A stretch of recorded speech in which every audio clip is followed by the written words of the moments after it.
An engineer died saving his passengers on a train bound for Canton and became an American legend. This is the story of Casey Jones.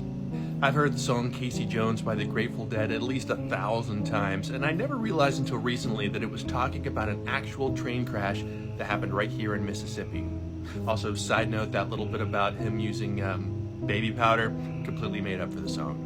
The man at the center of the legend was born John Luther Jones, later taking on the nickname Casey after living in a Kentucky town of the same name. Casey was known as an excellent locomotive engineer with a stellar reputation for keeping his trains right on time. In fact, legend holds that people could literally set their watches by his schedule. As with many talented people, Casey also had a reputation for overconfidence, sometimes taking risks in order to keep his trains on schedule. At the time, the penalties for running late were often harsher than the penalties for breaking the rules, so the drive for punctuality often took top priority. He also had a reputation for raw courage. In one famous instance, Casey was working on his train while it was running, another engineer at the controls, when he noticed a group of children crossing the tracks up ahead. A small girl in the group was startled by the oncoming train and froze right in the middle of the tracks.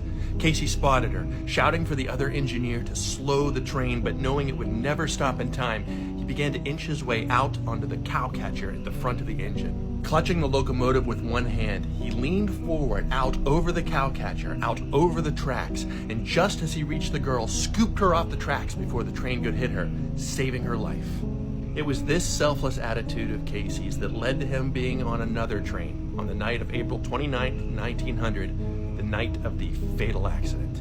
Another engineer had called in sick, so Casey volunteered to take his shift, running a train from Memphis to Canton, a train known as a cannonball for its speed and power. His passengers safely on board, Casey and his crew pulled out of the Memphis train station already 75 minutes behind schedule. But Casey was confident they could make up the time. And at 80 miles an hour, they barreled through North Mississippi despite the light rain and fog. By the time he reached Grenada, he'd already made up 55 minutes of his time. By Winona, he'd made up an additional 15, and by the time he reached Durant, he was nearly on schedule. Casey was reportedly overjoyed at their progress, at one point telling his fireman, "Sim, the old girl's got her dancing shoes on tonight." But as the train neared the station in Vaughn, all joy disappeared. Some say that Casey ignored a signal that night.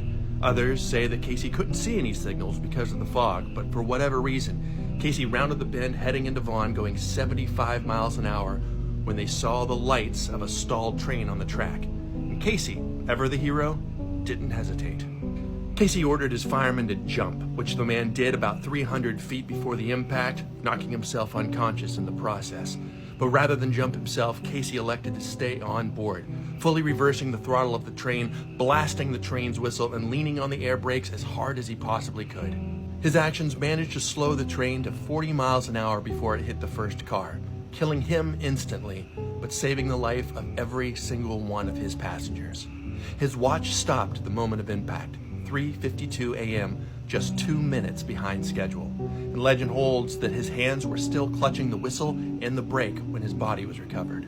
In the words of one of the passengers, "The marvel and mystery is how Engineer Jones stopped that train. The railroad men themselves wondered at it, and of course the uninitiated could do no less. But stop it he did, in a way that showed his complete mastery of his engine, as well as his sublime heroism. I imagine that the Vaughn wreck will be talked about in roundhouses, lunchrooms, and cabooses for the next 6 months, not alone on the Illinois Central, but many other roads in Mississippi and Louisiana.